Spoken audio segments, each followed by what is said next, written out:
And now to our morning crime report. So it's another day and another report of more fraud coming to light. Can you believe this? Prosecutors now say this one involves more than $1 million in government welfare, all tied to a Massachusetts restaurant. Newsmax crime correspondent Jason Mattera has details. Jason? Mark Edie, so this case pulls together stolen identities, SNAP benefits, and a restaurant allegedly stocked and profiting off of taxpayers. I'm here this morning to announce charges against 4 individuals for allegedly stealing the identities of more than 100 victims and using those identities to score more than $1 million in free government benefits. Authorities say the lead defendant is Raul Fernandez Vicioso, a naturalized U.S. citizen from the Dominican Republic, who ran a Massachusetts restaurant called El Primo.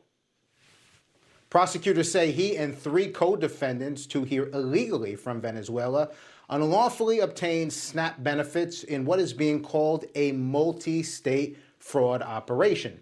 That operation, authorities claim, involved buying stolen identities and then using them to file for the Low-Income Nutritional Aid Program.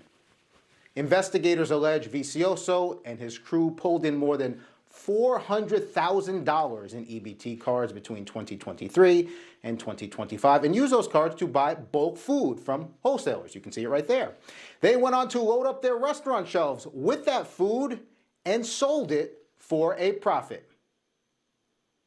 Use the stolen EBT cards to purchase large quantities of expensive bulk food items to stock their restaurant at no expense to themselves, but at considerable expense to taxpayers.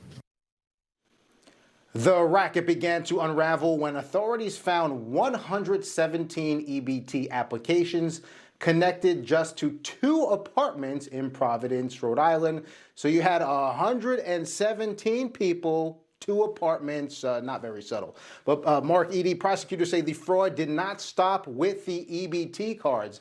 According to court records, the same group also filed fraudulent COVID pandemic unemployment claims in at least 5 states using bogus documentation.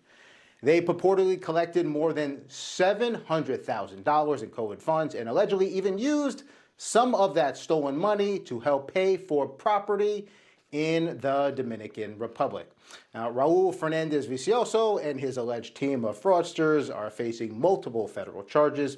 As for the U.S. Attorney, she says her office is naming a fraud coordinator for the District of Massachusetts because she believes state officials aren't interested in prosecuting fraud or even beefing up security measures to ensure it doesn't happen in the first place. So, Mark Edie, the feds have to step in, which seems like a running theme these days. The feds stepping in when state officials won't. Especially in blue states.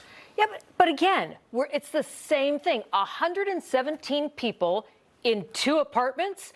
I mean, you look at that, it's like the 2,500 person town in Minnesota, and 6,000 kids were being billed for lunch. Yeah. I mean, it makes no sense. Isn't someone watching what they're doing in the government there? All right. Thanks, Jason.